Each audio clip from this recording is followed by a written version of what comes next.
The views and opinions expressed on all radio shows broadcast on Tom's Radio Toronto are entirely those of the hosts, guests, and callers who are entirely responsible for all show content and do not in any way reflect the opinions of Tom's Radio Toronto or its staff. These broadcasts are presented and made public as entertainment and general information only, in the hope that they will be entertaining and informative to listeners. They are not intended to diagnose, treat, cure, or mitigate in any way any disease or condition or to promote any specific lifestyle, belief, religion, political affiliation, or other personal practice, nor is the information presented necessarily accurate or verifiable. Nagbabalik po ang ating Balitang Bayan News at 4. Ito pa rin po inyong kababayan, kaibigan, at siyempre katropa pips, Mondatol. At siyempre po tayo po magkapasalamat muna sa lahat ng ating mga healthcare workers na patuloy pa pong nagbibigay ng pag-asa sa ating lahat, na lahat po ay may katapusan. Ayan, kaya nilang tapusin yung COVID-19 na yan. Of course, they could do it. We could do it. Everybody could do it. Alright, sa ating pong mga latest news, eto po, kanina sinasabi ko, Ontario extend stay-at-home order for an additional 2 weeks. 2 linggo na naman. Mai-extend. Deadline Toronto, May 13, Ontario Premier Doug Ford has announced that the province-wide stay-home order will be extended for an additional 2 weeks, saying the move will help deliver the most normal July and August possible. Make no mistake, he says, we're not out of the woods yet. He said during the news conference this afternoon, as much as we're seeing a decline, which is good, everyone is moving forward. We're getting the vaccines into people's arms, but we just can't risk it. Just having there, we aren't asking a lot, just a couple more week, Ford said. The order will now expire on June 2. Ayan po, a full month longer than what was announced in April when the measure was introduced. Chief Medical Officer of Health Dr. David Williams said that while the province's daily COVID-19 counts are coming down, Ontario has a way to go. Our ICU numbers have backed off. That's encouraging, but if you look at the numbers now, we're about where we were at the peak of the second wave, Williams added. The province logged another 2,759 infections today or Thursday, the 4th day in which case numbers have remained below the 3,000 mark. Williams said earlier this week that the province would need to see daily COVID-19 counts below the 1,000 mark before significantly loosening restrictions under the stay-at-home order. All non-essential businesses must remain closed, and residents are required to remain indoors unless leaving the residence for an essential purpose. Moreover, and contrary to the advice of many public health experts, outdoor recreational amenities like basketball courts and golf courses also remain closed. Well, you know what? I was wondering why even golf courses are being closed. It's the safest, I think, place where people, only two were playing in in a game, of course, with a distancing. Yeah? So, social distance golf courses, it should not be closed. As far as I am concerned, as far as I am concerned. You could close tennis court probably, but golf course, wow. I also played golf before in the Philippines. And even here, putting, of course, is my game, not the whole 9 holes or 18 holes or 36 holes. No, that's too big for me. Only putting is what I am into. Well, in a tweet, moreover, and contrary to the advice of many public health experts, sabi nga, golf courses are closed, basketball courts are closed. Oh, paano? Why? If there is only 1 or 2 people shooting balls. Huh? In a tweet published shortly after the announcement, infectious disease specialist Dr. Isaac Bogoch, who sits on the province COVID-19 vaccination task force, expressed frustrations with the decisions to keep these areas off limits. It's still frustrated about limiting outdoor activities though. These are safe and should be encouraged. Well, parehas kami. Dr. Bogoch and I have the same feeling about closing all these golf courses, tennis courts. Anyway, the province has previously said that it hopes to have at least 65% of adults in Ontario with one shot by the end of May. And talking about Premier Ford and his brush off with the Prime Minister. All right, here is the latest news. Prime Minister Trudeau says Doug Ford continues to play politics. This is what about? This is for request for more border restriction. Well, Prime Minister Justin Trudeau says he's frustrated and disappointed that Premier Doug Ford continues to call on Ottawa to enhance restrictions at the borders without providing a specific request for what Ontario would like implemented. Well, Trudeau spoke this morning and said that the federal government has stepped up to reduce international flights coming into the country and has been open to work with Ontario to enact further restrictions. Well, I find it kind of frustrating and disappointing that the province is still trying to point fingers. Pointing fingers. You. Well, there's no, however, we are there to continue to support Ontarians through these difficult times in whatever ways are necessary. It's just unfortunate that Doug Ford continues to play politics. Of course, the pandemic is about politics. Who could say no? It's yes. Remember, they were trying to find out what kind of vaccines they're going to buy and from what country. They will be paying billions of dollars just to get this vaccine. Politics. Anyways, on yesterday, Ford sent another letter to Trudeau saying he is disappointed that no response has been provided to Ontario's request to tighten measures at the border to reduce COVID-19 variants from coming into the province. To date, there has been no action on any of these requests and no indication that anything is coming. Ford wrote. However, Trudeau noted that he spoke with Ford and other premiers 2 weeks ago about implementing more specific limitations at the border but never received details from Ontario about who to apply those restrictions to. Whether it's international students, whether it's temporary foreign workers, whether it's essential workers, whether it's compassionate workers, we said, let's work together and we will tighten those numbers. Trudeau said, they never told us. We started working with them the very next day. They still haven't said what categories they want to restrict, how they want to reduce international arrivals, Trudeau said. Ford's latest letter comes after weeks of back and forth between Ontario and Ottawa officials. After Ford's initial letter in April, 2 subsequent letters were sent last month by Deputy Premier and Health Minister Christine Elliott and Solicitor General Sylvia Jones.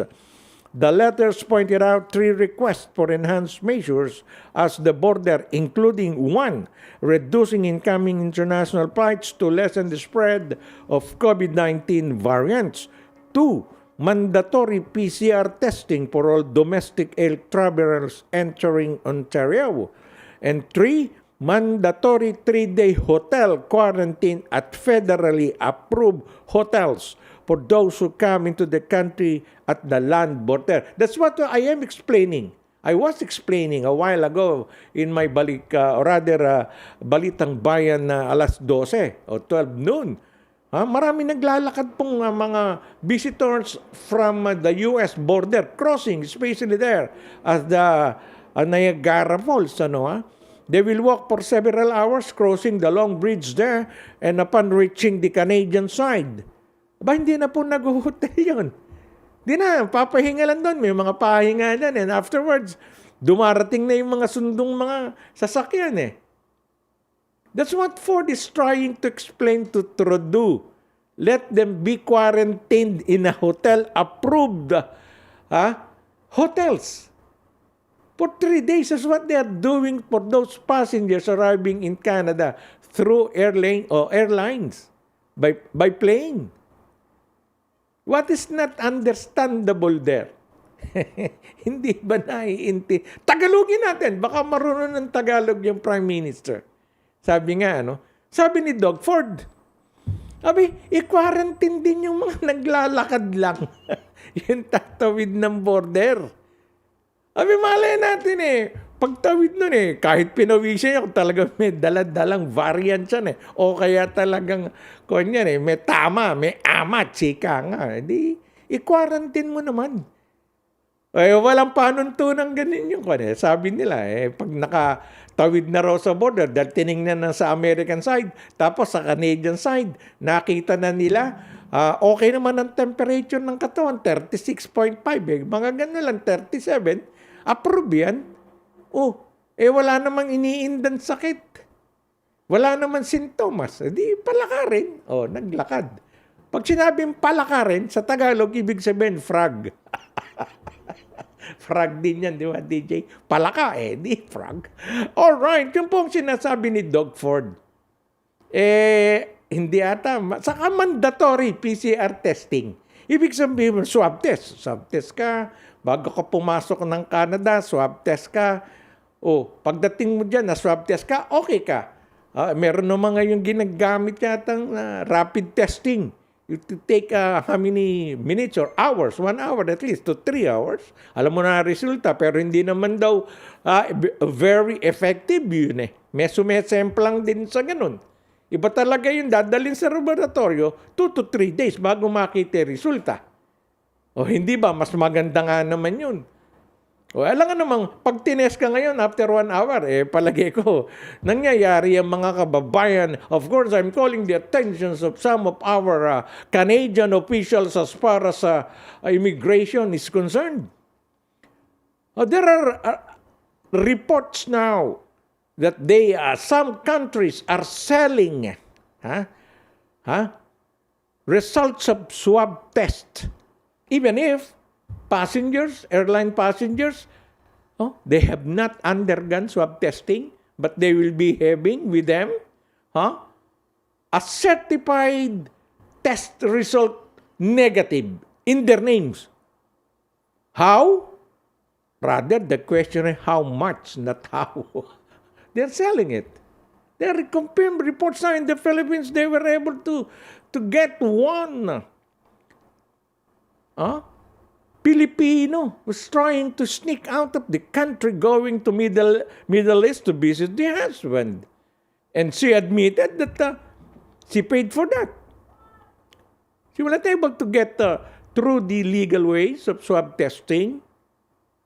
Kita nyo. And here, sabi ko in Ontario, there are reports that I received that some students that came, foreign students that came from India, were able to come here, bringing with them the legalized document that they have been tested negative for swab testing. But they were laughing with each other.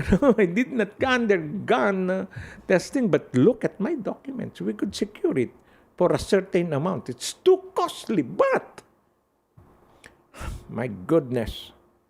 Well,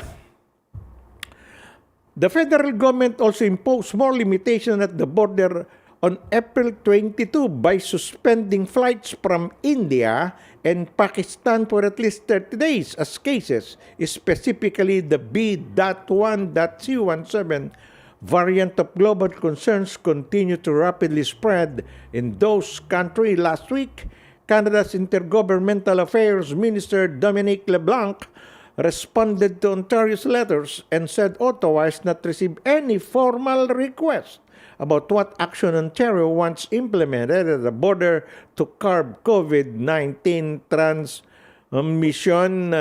In Ford's latest letter, he noted that 40 domestic and 24 international flights that landed at Toronto Pearson International Airport in the past 2 weeks have confirmed COVID-19 cases on them. Ford reiterated that since there is currently no testing equipment for domestic travelers, passengers who were possibly exposed to the virus are able to move around the country while potentially being infected. Existing measure at the border, an area of federal responsibility, failed to keep variants of concern out of Canada. These variants entered our province through our borders and as a result have had devastating impact on our communities. Ford wrote, I asked some friends of mine working at the Pearson Airport kung meron sila dun talagang mga ginagamit, mga testing requirements, yung sabi ko, binabaril yung noo.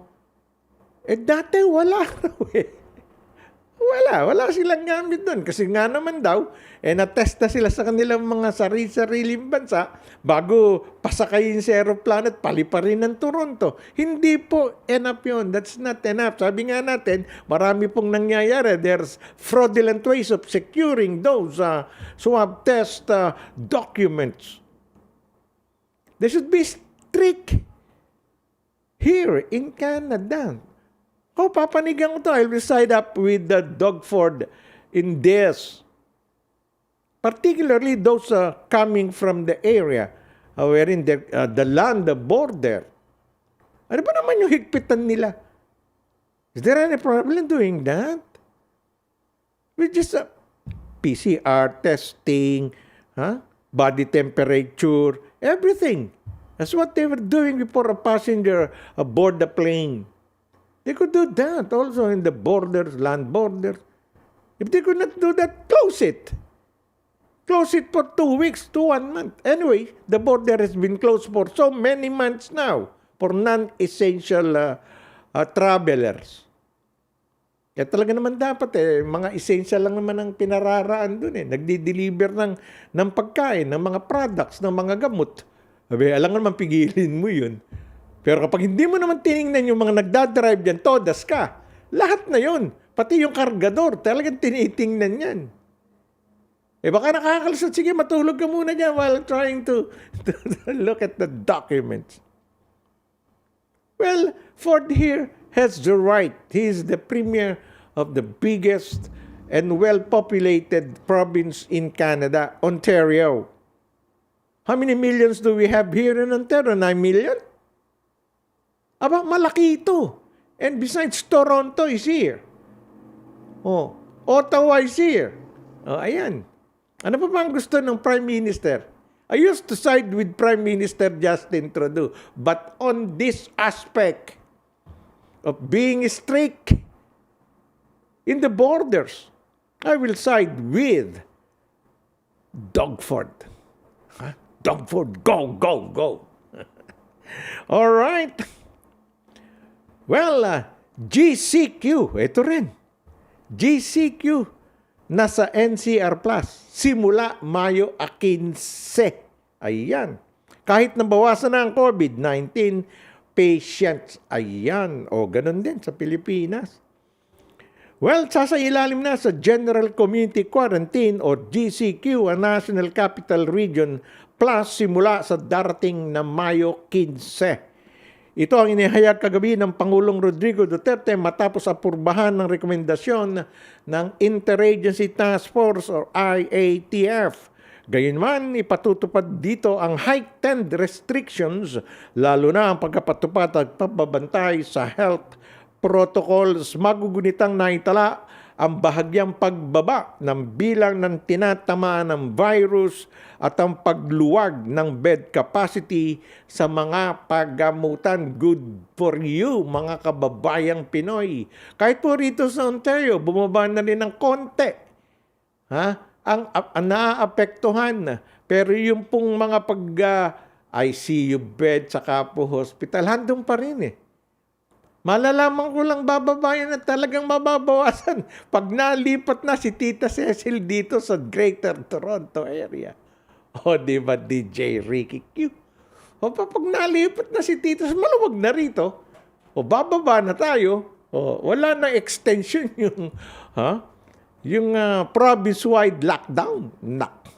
Anyways, magugunitang naitala ang bahagyang pagbaba ng bilang ng tinatamaan ng virus at pagluwag ng bed capacity sa mga bagamutan. Samantala, kailangan pa rin maipatupad ang mahigpit na protocols.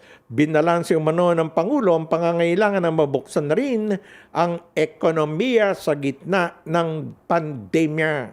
General community quarantine na rin ang sigaw ng maraming manggagawa na nawalan ng hanap buhay o ang ilan ay nabawasan ng kita dahil sa ipinatupad na lockdown.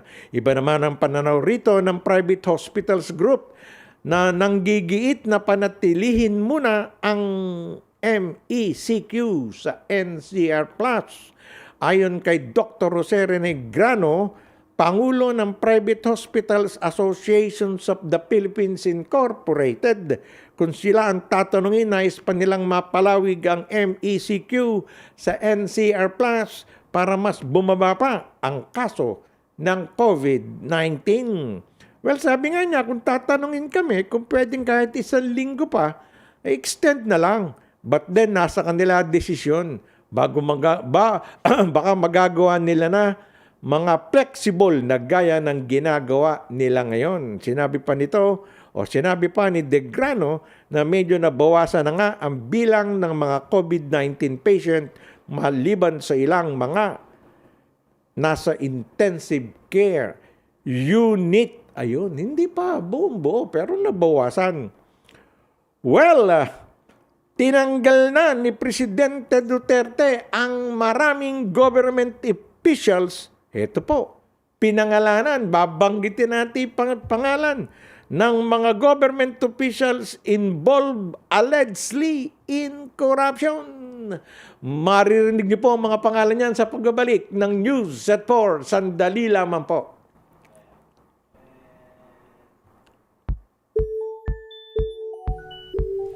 Are you an international student who has recently graduated from a Canadian post-secondary school? If you have graduated from a designated learning institution, you could be eligible to apply for permanent residency under the new pathway set out by Immigration, Refugees, and Citizenship Canada.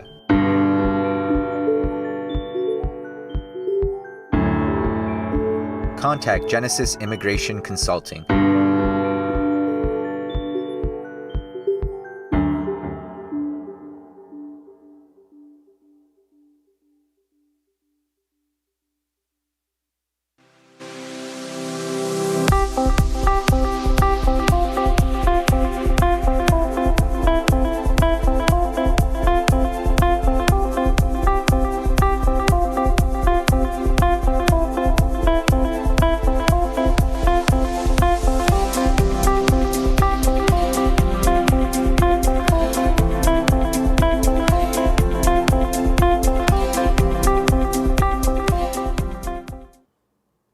Well, nagbabalik po ang ating News at 4. Ito pa rin po inyong kaibigan Mon Datol.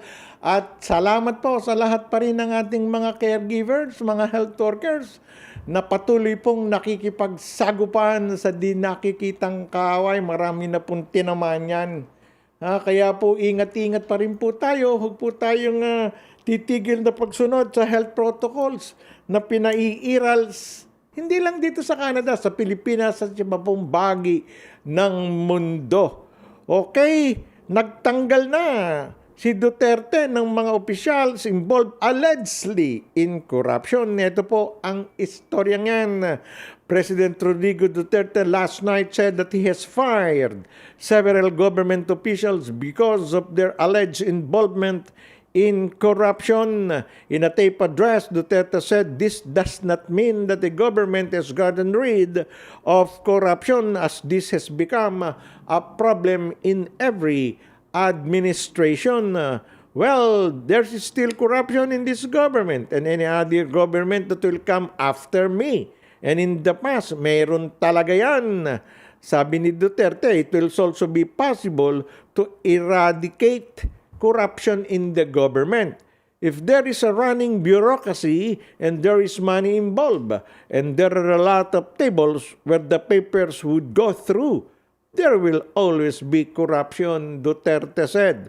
He also announced the names of the fired official. Number 1, Preciosa Polonia, OIC, Land Management Officer 3, City Environment and Natural Resources, DENR Office, Albuera Town, Leyte, for the alleged issuance of free patent in favor of a disqualified applicant. Naku, tindi nun. Number 2, Sakarudin Magarang, Regional Executive Director of DENR Region 12, for grave misconduct and the alleged involvement in serious irregularities in the issuance of free patent titles. Next, number 3, Amante Burbano, special investigator of the DENR, as his conduct was supposedly prejudicial to the best interest of the service and the alleged falsification of public documents and alleged involvement in the residential free patent application. Next, Maria Baby Ruth Nicolas, staff, Senro, Giginto, Bulacan, DENR Region 3, for grave misconduct and conduct prejudicial to the best interest of the service for allegedly undertaking illegal fixing transaction. Naku, lobbyist, fixer, yun, nadali. As a posting time, the news said could not independently verify the allegation made against the official. In 2016, Duterte won the presidency campaigning on a promise to fight corruption, crime, and illegal drugs. Last year, Duterte ordered the Department of Justice to investigate the entire government for corruption until the end of his term in 2020. Naku po. Pero ang tingin ko rito, panay maliliit itong nadali. Ha? Hindi ba pwedeng makakana? Ika nga, ha? Makadali ng isang secretary dyan, kahit assistant secretary, ang nakakana, panay fixer. Ay yung mabababang pwesto. Ba't hindi makana yun sa Bureau of Costume? Ilang director bang, alam nga namang ang madadali lang doon, yung mga driver, yung mga nagdadala ng dokumento, table sa table. Hindi po ang pinakamalaking kinikita dyan, yung mga direktor. Ha? Yung pong, sarili ko pong paniniwala. Ha? Bureau Costume, Commissioner. Ha? Naku, saan ka naman nakakita? Driver lang doon nun ang kinikita, may sariling Mustang, nakasirat sa condominium. Pag ganun kasi magkano lang sinusweldo doon? 15,000 naman, makakabili ng 1.2 million condominio. Nang ating sinasabi, hindi mahuli-huli naman yung mga amo niyan. Yan ang malalaki takitats. Sabi nga ni Mayor Isko, mga tongpats. Nabubutas na bulsa sa damit bigat ng pera, hindi pa nahuhuli. Kadaling hulihin yan . Palakarin nyo, sundan nyo lang yan, mabagal maglakad dyan. Bakit mabagal? Punong-puno ng rapapips yung bulsa niyan eh. Hindi makakalakad na mabilis yan. Pag may dala pang attache case yan, hindi niya mabuhat-buhat yung dalawang attache case. Puno ng pere. Kaya alam naman nyo sa Pilipinas, 5 million, 10 million, kumakasya yun sa isang attache case eh. Paano kanyo? Panay 1,000 na pera nun eh. Ilang libo ba yung 1,000,000? O di ko konti lang bungkus na pera yun. O, kaya lagayan na kasi. Sa Bureau of Customs, naku po. Nung araw, 5 bulig ka lang eh. Ibig sabihin, 5,000 lang. Ayos na eh. Ngayon, hindi. 5,000 ka lang. 1,000,000. Million. Nako, tapos ito, mababasa natin to. Hindi sa aking kinukuhan si Presidente Duterte. Hanga ako sa kanya. Nagtatanggal talaga siya. Pero bakit puro mababa yata ito? Hindi ka makakita po. Tatay Digong, natanggalin yung... siguro, rekomendasyon lang to. Para may masabi ka, Sir, bossing, amo, tanggalin mo na to para malaman nila, nagtatanggal tayo ng nangungurakot. Kung ako kay Tatay Digong, nagsasalita sa akin, kung ng tatanggalin ko, tarantodits ka, ikaw ang magnanakaw, si baka. Ba't alam mo ang mga magnanakaw to? Ang mga magnanakaw, takot at kilala ang mga kasama niyang magnanakaw. O diba? Lintik, nak ng dragon, ika nga natin. Sisibakin ko yun dahil kilala niya ang mga magnanakaw eh. Ang magnanakaw, takot yan sa kapwa magnanakaw. Iniiwasan niya. Kaya maraming snitch dyan sa gobyerno.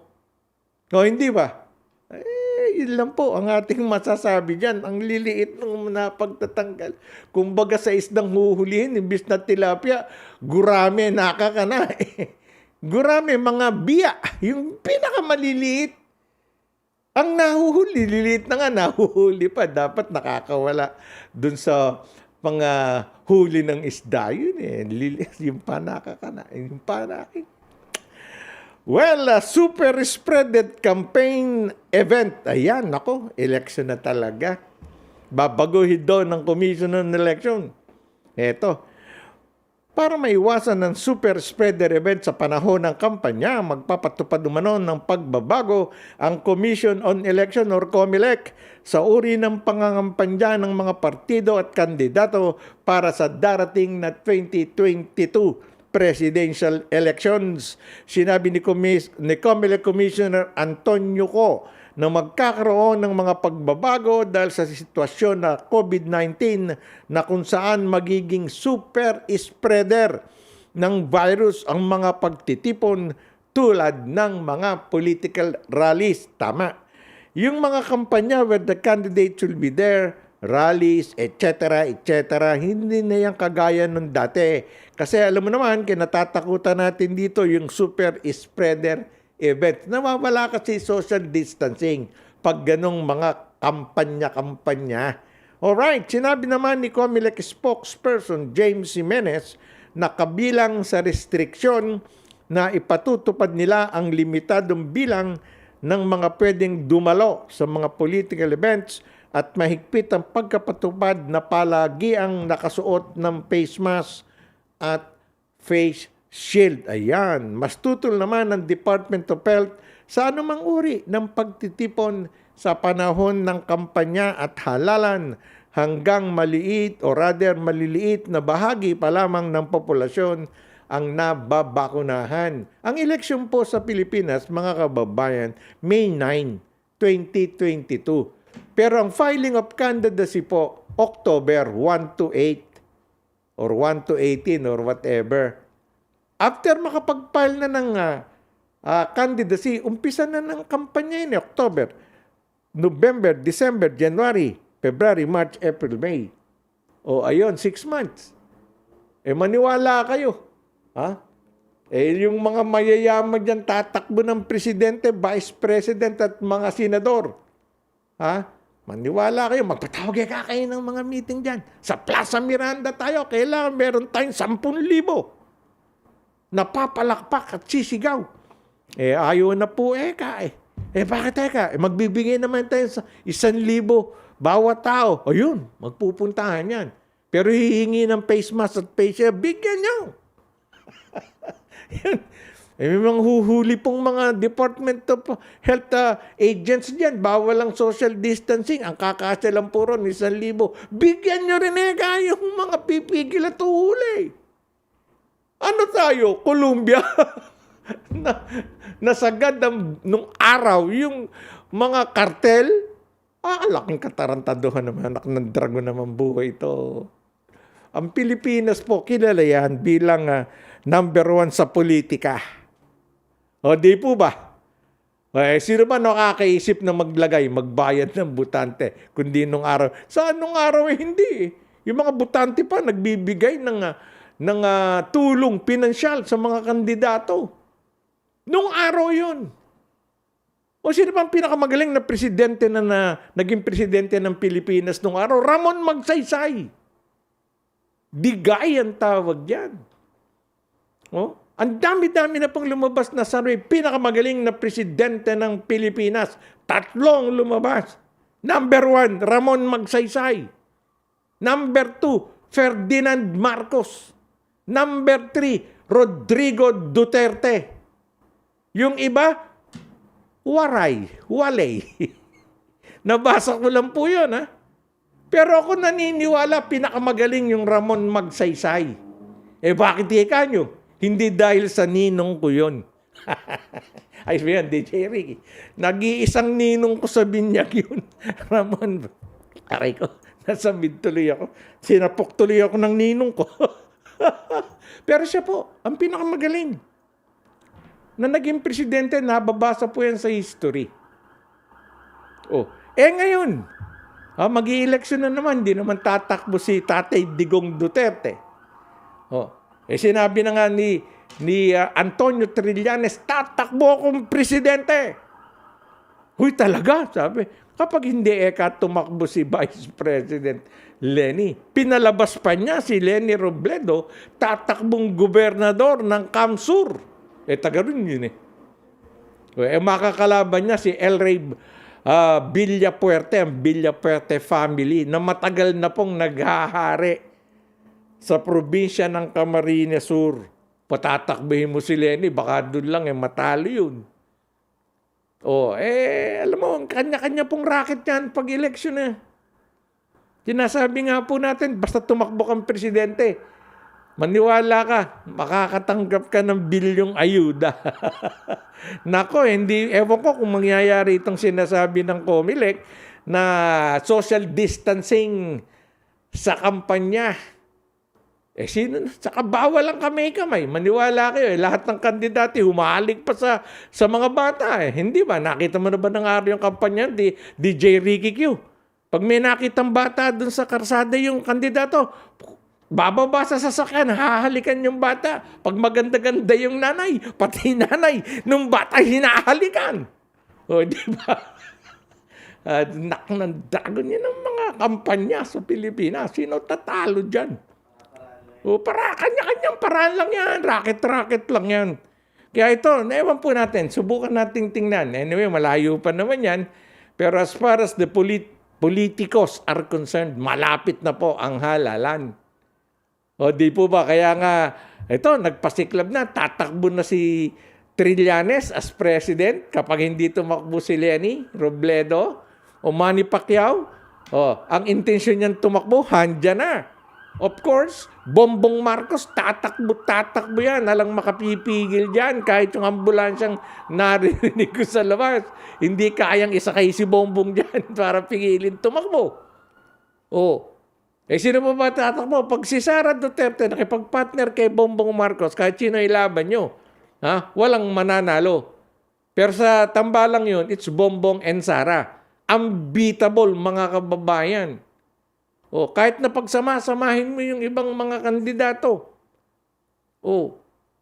Pag tumakbo si Sara, si Sara kasi ayaw hindi pa naman siya talaga, bata pa naman yun nabibigyan mo pa ng 12 years yan 40 lang yan, 52 years old, saka mag-president. Diyos ko day, nandargon, sino tatalo dyan? Yan ang papalit na presidente ng Pilipinas. Ngayon, sa next year, marami pong humula. Lalaki magiging presidente. Di lalaki. Kaya nga, nagpahula na rin siguro si Inday. Sabi niya, ayoko munang tumakbo, tatay. Ayun saka ayaw ni tatay Digong na patakbuhin si Inday. Wag muna ngayon. Marami pa namang taon. Alright.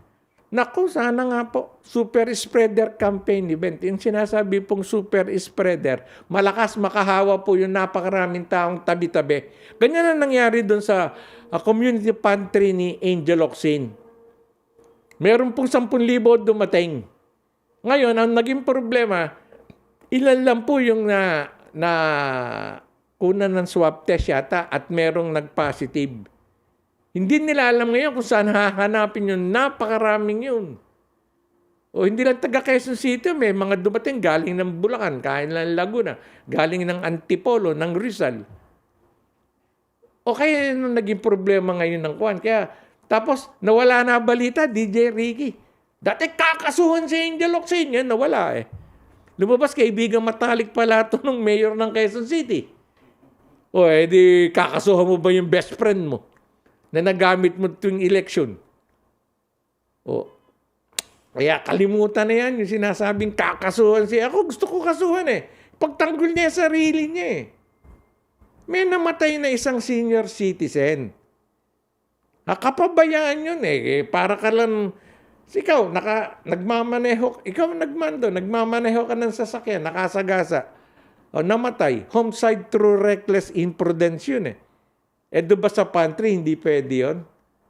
Baka naman natanggal na ano ba yung naiisip ko? Ayaw ni Mother Elena Garcia. Nanonood pala si Mother Elena Garcia. Tita Ses, pagaling ka. I know you're watching us right now. At any rate, sana, tingnan po natin. Pag nagkampanyahan na sa presidential election, sarap nito, sarap manood. Si Willie Revilla ba, iboboto nyo as senador kung tatakbo. Si Coco Martin ba, na nagbigay na ng kanyang tatakbo, tatapusin na raw yata yung ang probinsyano sa isang taon after the election.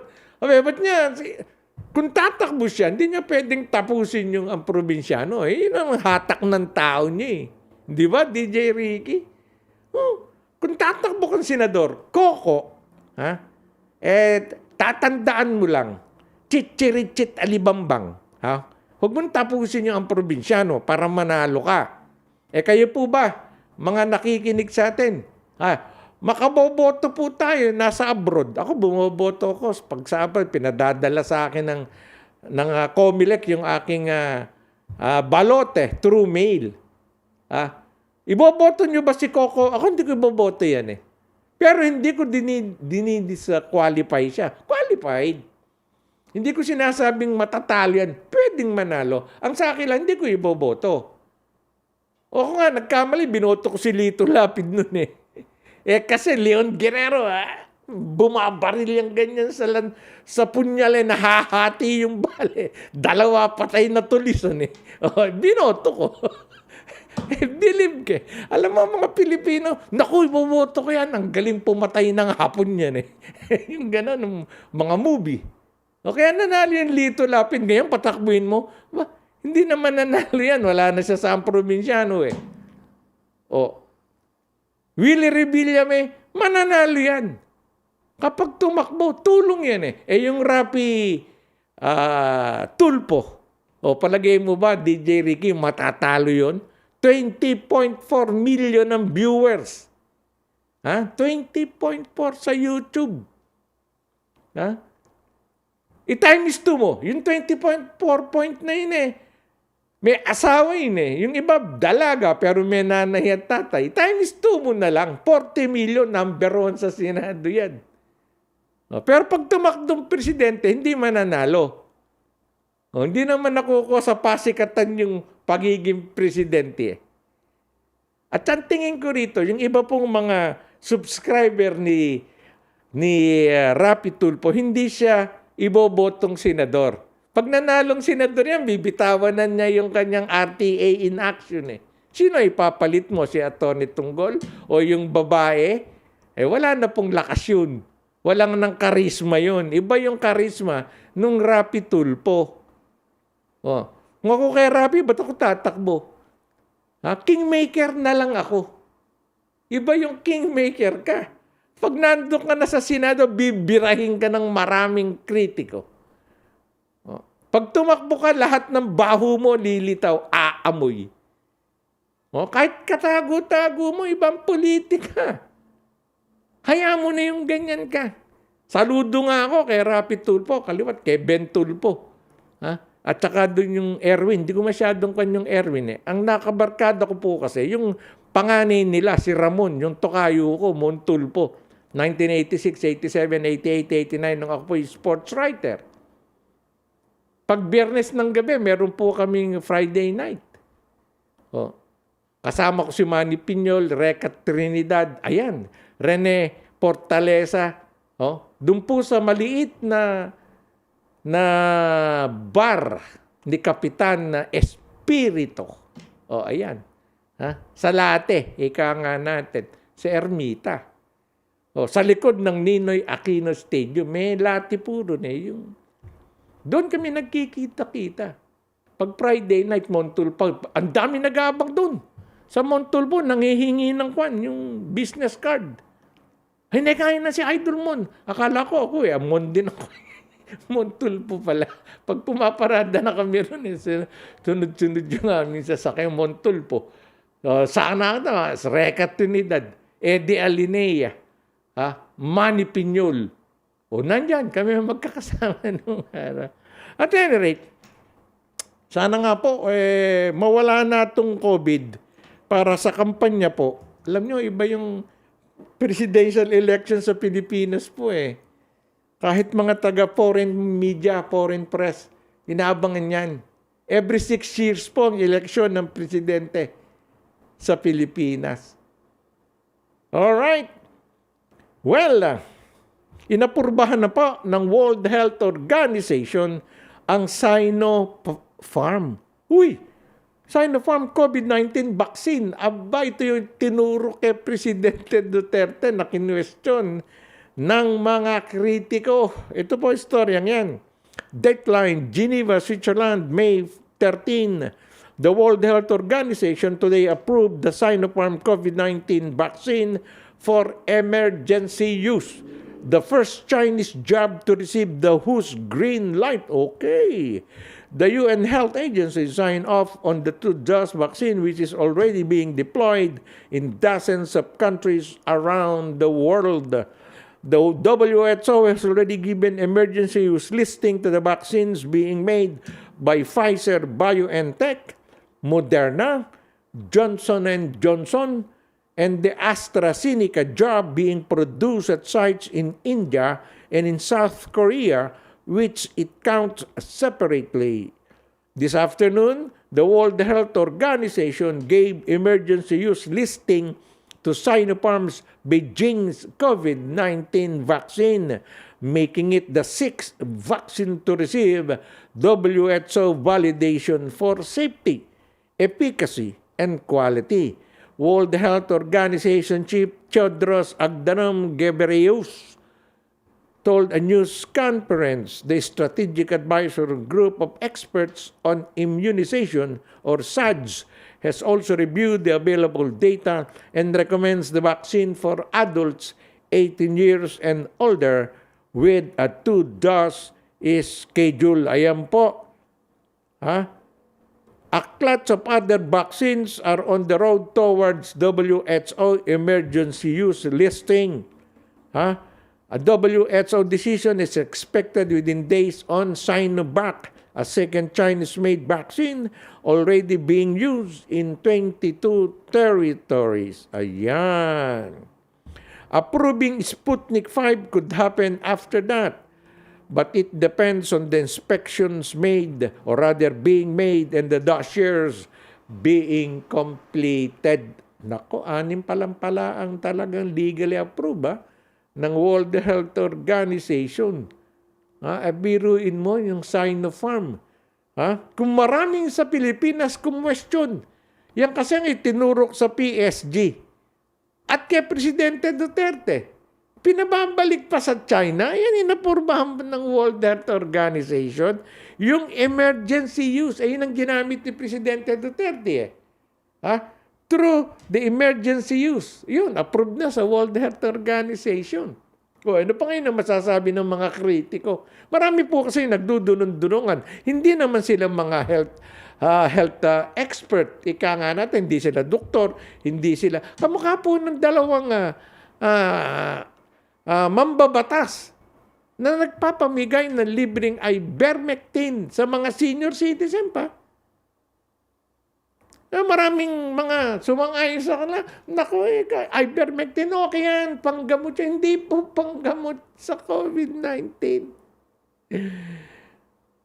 Anyways, ang World Health Organization lamang po ang pwedeng magbigay ng legal, acceptable sa lahat ng bansa ng mga dapat na vaccine na pwedeng gamitin sa buong mundong member. Mga bansa po, member ng World Health Organization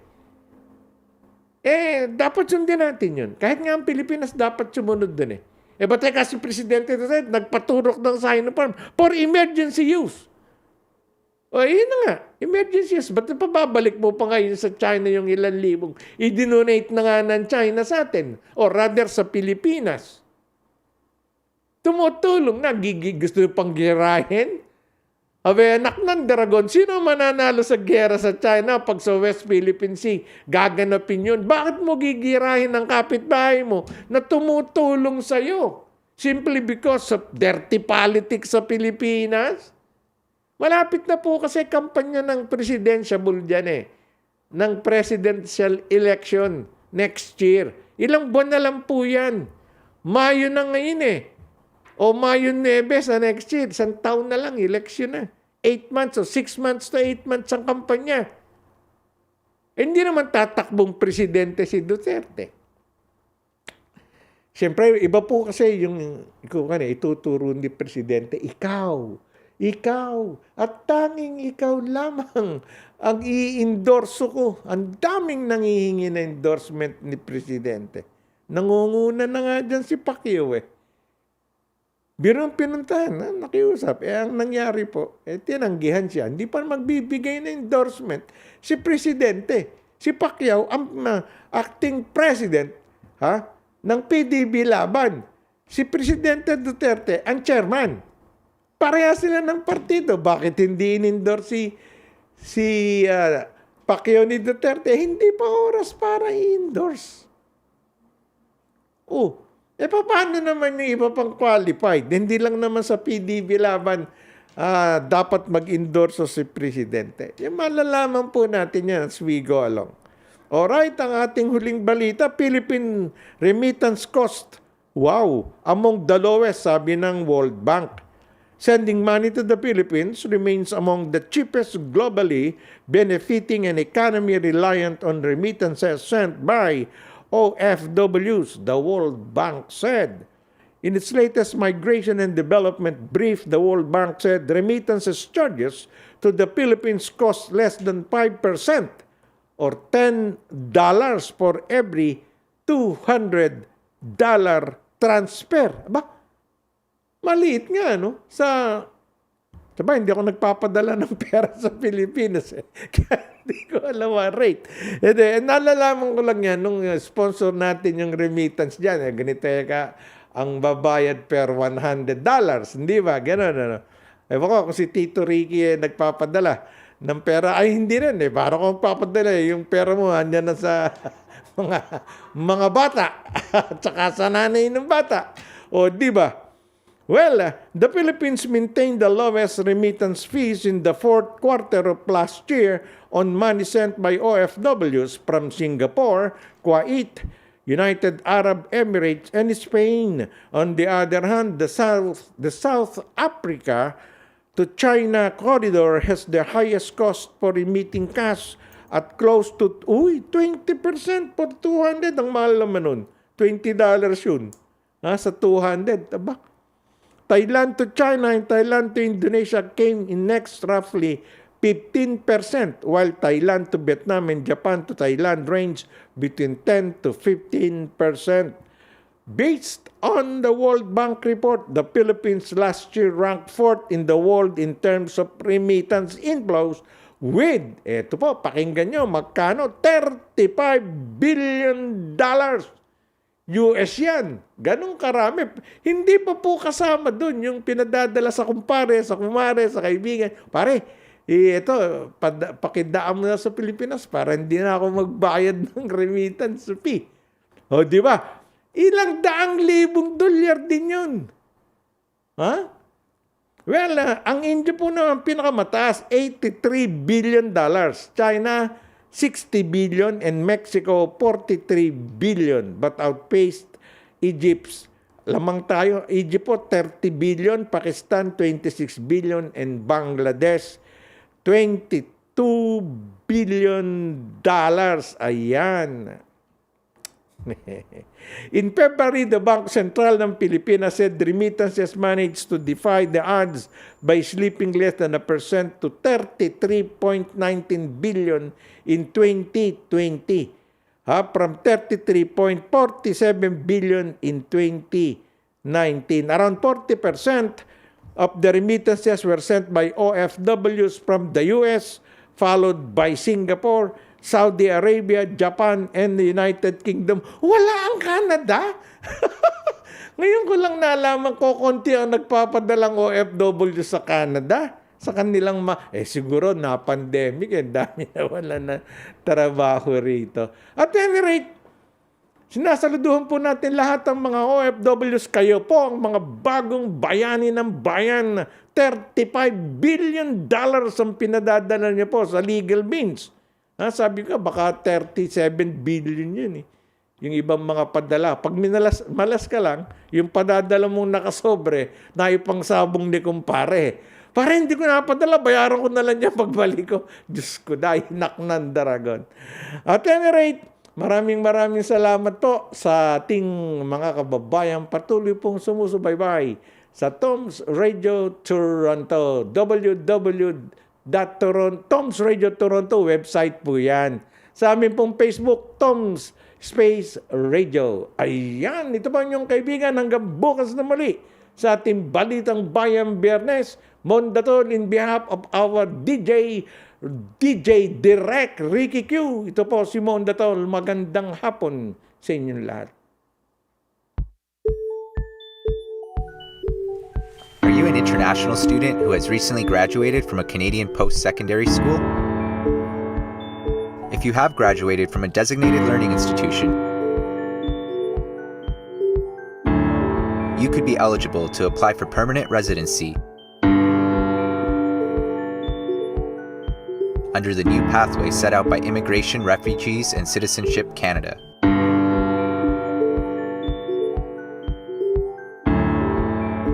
Contact Genesis Immigration Consulting